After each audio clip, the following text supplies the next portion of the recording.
I pozdrav svima, ja sam Serbian Tega, evo nas u još jednom novom tutorialu, nastavku serijala Male škole Linuxa.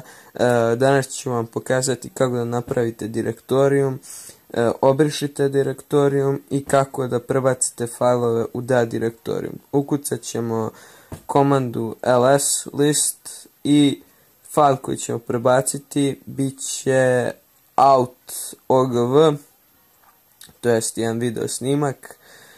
Kucat ćemo move, ime fajla out.ogv i direktorijum slike, što će u ovom slučaju biti slash i tačka. Ukucat ćemo clear, znači samo da očistimo ls i onda vidjet ćete da tog fajla nema.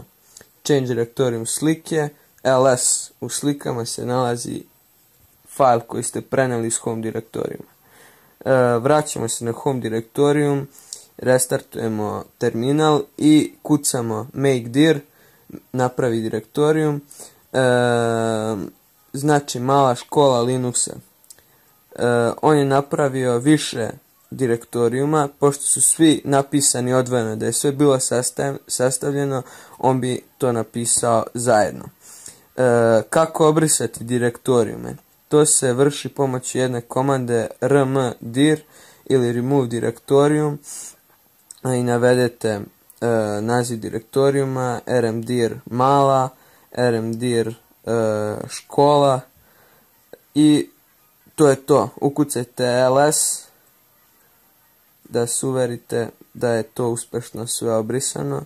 Kao što vidite, nema tih fajlova, to jest direktorijuma.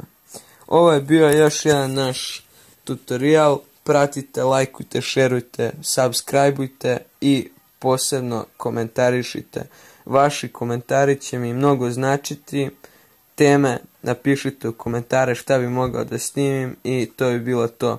Pozdrav!